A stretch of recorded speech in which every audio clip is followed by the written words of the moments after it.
G'day you mob and welcome to Aussie English. I am your host Pete and my objective here is to teach you guys the English spoken down under. So whether you want to sound like a fair dinkum Aussie or you just want to understand what the flippin' hell we're on about when we're having a yarn, you've come to the right place. So sit back, grab a cuppa and enjoy Aussie English. Let's go.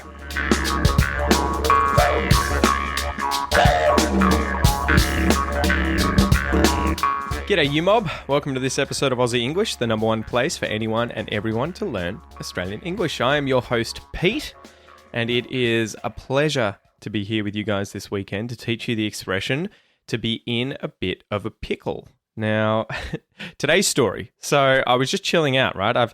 I've recorded another episode earlier today. I decided to go make myself a coffee and I am just chilling out in bed, kind of watching some YouTube videos, and my cats, they always come and hang out with me when I sit in the bed. I guess they just, sort of want to chill out, lie down, have a bit of a snooze. You know what cats are like. But yeah, so Scraps, my youngest cat, the kitten that is my son's male cat, and Peaches, the girl that you guys will probably know, big old Peaches, she was there chilling out with me on the bed.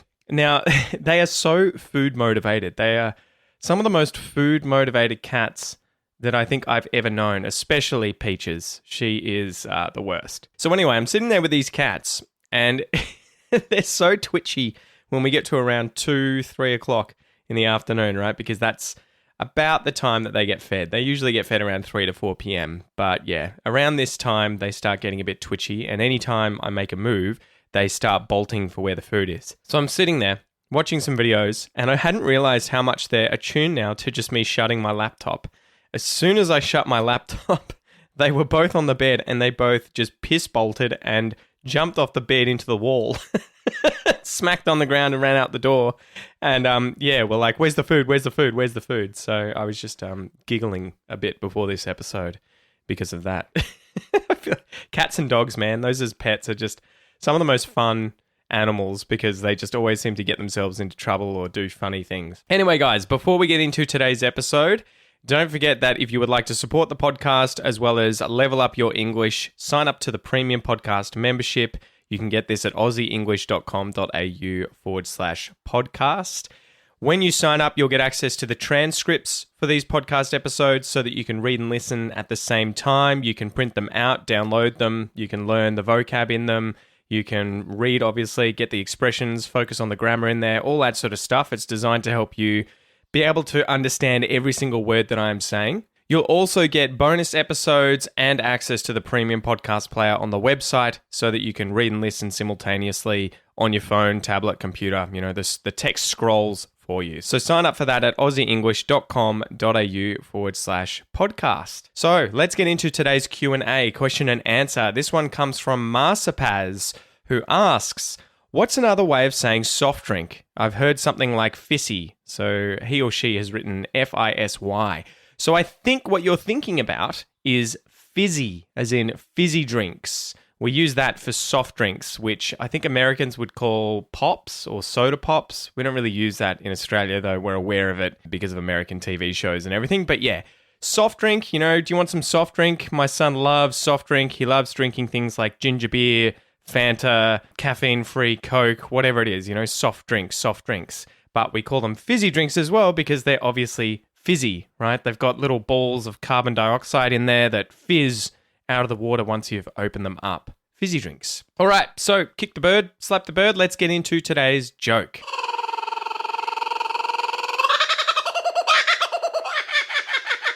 So I tried to tie in today's joke with the expression to be in a bit of a pickle. See if you can see the connection, okay? So, what's a cucumber's favorite musical instrument?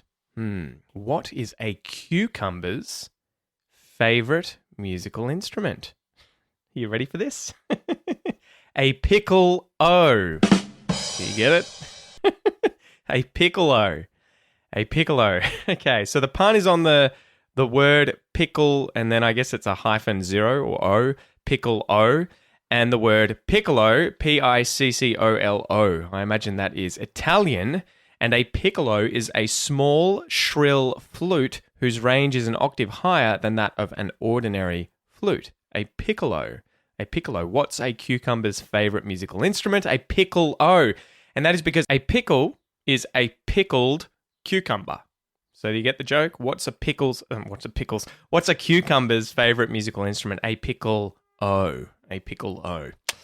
Okay, so I should probably define what pickled is, right? So if you pickle something, that is to preserve food or other perishable items in things like vinegar or brine. Brine being salty water. So you can pickle fish, you can pickle cucumbers, all sorts of foods can be pickled, okay? And you can pickle a pickle, which is a cucumber that has been pickled. All right, so to be in a bit of a pickle, let's go through the different words in this expression. There's a few of them. To be. This is to exist, to occur, right? I am. I think, therefore I am. I am. To be. In, expressing the situation of something that is or appears to be enclosed or surrounded by something else. The cat is in my room. The coffee is in my coffee cup, right? In. A is the indefinite article, like an. I have not just a cat, but two cats. He has a chocolate bar in his hand, a chocky bar in his hand. A. Bit, or a bit, a small piece, part, or quantity of something. So it's only a bit of the full story. She's only going to tell you a bit of the full story, not the full, whole, entire story, just a small piece of it, a bit. But we can also use bit, ironically, right? So it can mean a small piece, but we can also use it to mean a fairly large amount of something. How confusing is that? So working in a foreign country took quite a bit of getting used to. Quite a bit. He's in quite a bit of trouble. You'll often hear it with collocations like that. Quite a bit of trouble, right? It's what, like the word few. Few is kind of like that. Oh, there's only a few. Oh, there's quite a few, if that makes sense. Like there's only a few people there. I don't know, 2 or 3. Man, there's quite a few. Probably 100 or so. Of. This is a preposition. You guys will know how to use of. It's used to indicate the whole that includes an amount of or part of something mentioned first. How confusing is that? So a bit of something. Of is helping you work out what it is part of, I guess. The smaller the word, I feel like a lot of the time the harder it is to define in a language, especially ones like of that have so many different uses. And lastly, a pickle.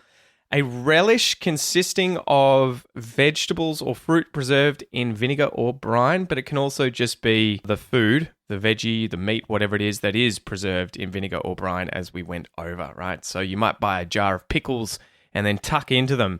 My wife hates pickles. She always pulls pickles out of her hamburgers or whatever food she's gotten. If they've smuggled a pickle in, if it's gotten through, she gets quite upset because she hates them. So to be in a bit of a pickle, this is in a difficult situation, in a mess, in a dilemma. And yeah, I guess you could think of it being like, imagine you're a cucumber who doesn't want to be pickled, and then they suddenly chuck you in a jar of vinegar. You're in a bit of a pickle, right? All right, anyway.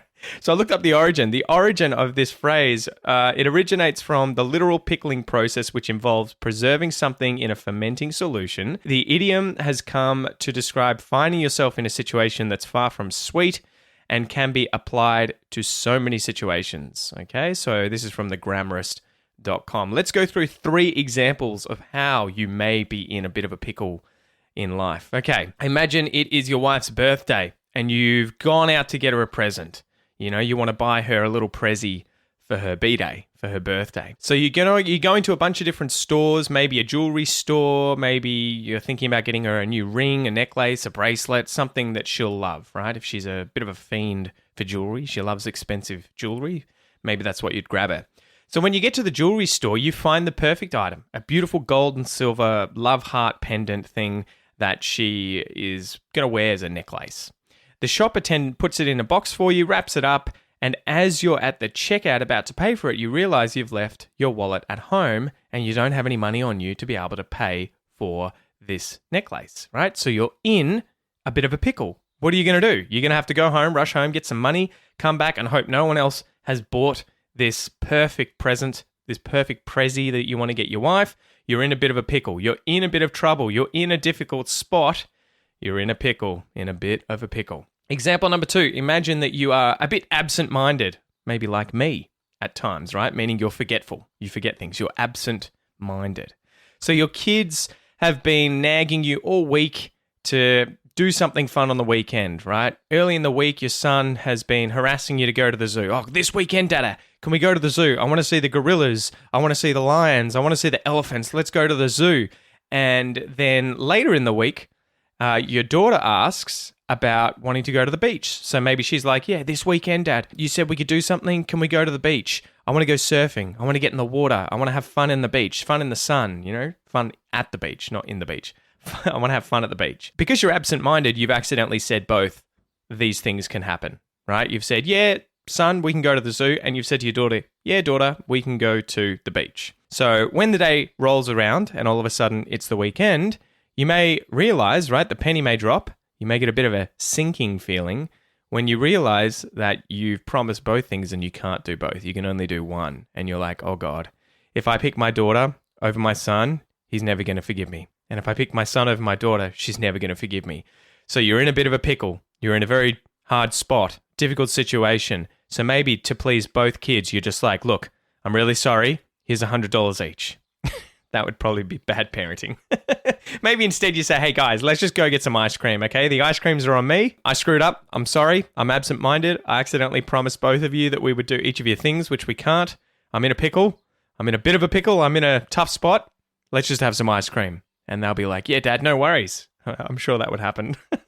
Example number 3. A great example that happens to me sometimes in the mornings is getting into the shower, having a wash, only to get out 5 to 10 minutes later and realize there's no towel in the bathroom.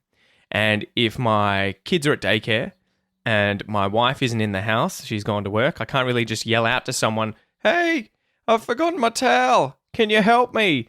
And quite often what happens in the morning is that when I come out of my bathroom in the ensuite, in my bedroom, there are 3 windows along the wall facing the road where people walk past. And my wife often leaves these windows open in the morning when she's doing her makeup, so she gets a bit of extra light.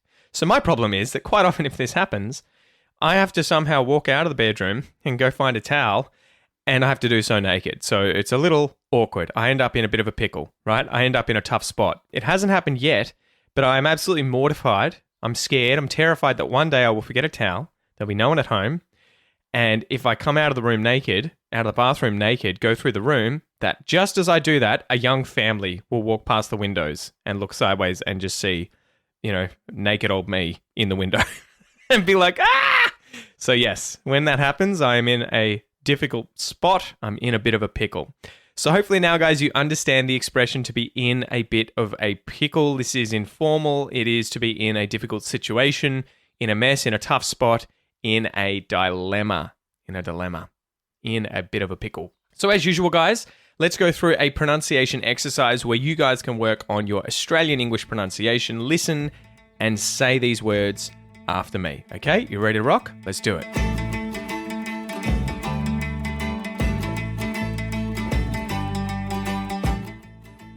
To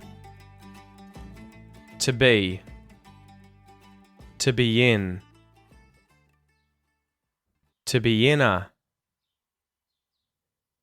to be in a bit, to be in a bitter, to be in a bit of a, to be in a bit of a pickle, to be in a bit of a pickle, to be in a bit of a pickle, to be in a bit of a pickle,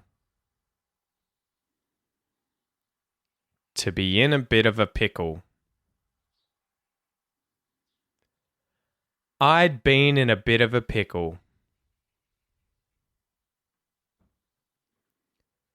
You'd been in a bit of a pickle.